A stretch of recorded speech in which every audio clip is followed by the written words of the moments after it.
If you're generating leads in your small business, let's talk about funnel marketing strategies. Hey out there, it's Lauren Powers, business and marketing coach, sharing stories of bad entrepreneurs turned profitable business owners and how you can learn from our stories to help you grow in your own business. These are real stories, y'all, so it's gonna get real spicy. Pull up, let's get it.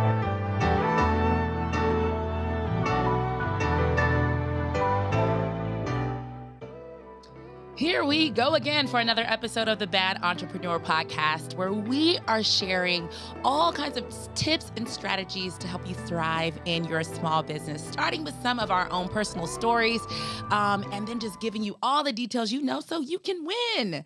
We are out here today talking about generating leads. So, I'm always discussing how do we go from that bad entrepreneur, that hustling entrepreneur, to the owner, founder that is able to work more on their business instead of in the day-to-day of it all the time.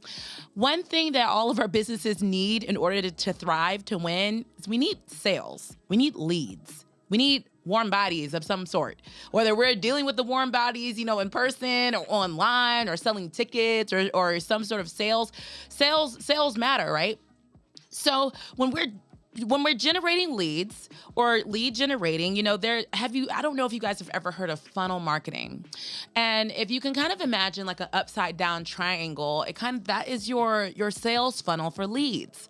And if you are a solid business owner, you will have a very specific way of how you treat those new leads. Because for most of us, and when we get a new lead, it could be 1 or it could be 100 new leads in a day. That's gold for us. That's little pieces of gold and little pieces of diamonds that we can turn into something else. So how you treat them from the initial point of contact is what's most important. A lot of us generate leads in a lot of different ways. So some people do paid advertising. Some people have different opt-ins on their Instagram. Some people just have things direct for sale. Some people just want you to subscribe to your email list.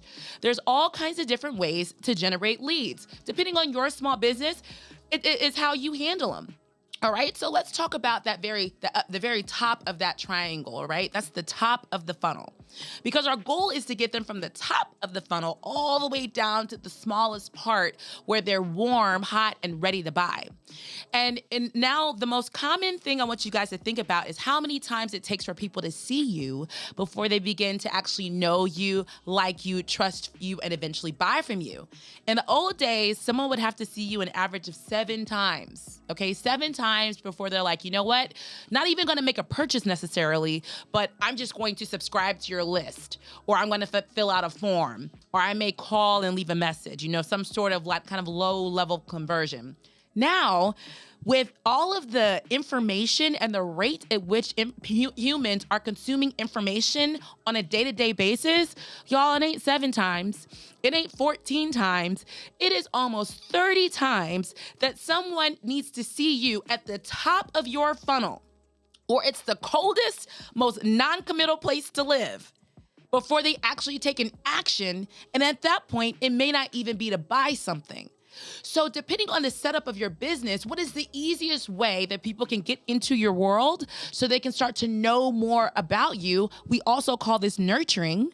So they can get from the top of that funnel to maybe the mid of that funnel, where if they're not all the way buying, your highest ticket item, maybe they're starting with something else that's lower and more non-committal. Like maybe they're starting off with buying, a supplement. If you're a doctor, maybe they'll start off by buying, your weight loss supplements before they actually come into your practice for a weight loss appointment, because it's different levels of commitment. Now, we don't want to treat these people the same way that we're treating the bottom of the funnel people that still may come into our world on the first touch.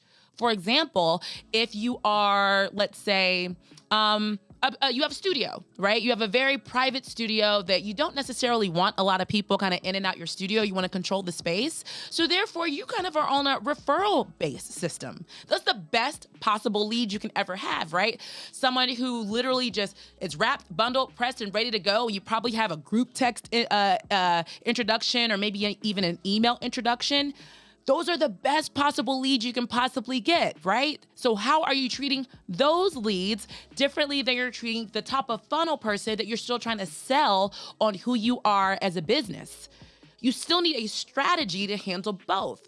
Because if you're referral-based business and you're getting warm or hot leads from one of your best referral or affiliate partners and you're mishandling them when they're in your space, that's you guys possibly missing sales and those people who are at the very bottom of the funnel that are ready to go. So what I'm recommending is that you draw out a journey for those that are at the top of your funnel, the ones that are getting to the mid of your funnel, and then those that are ready to buy.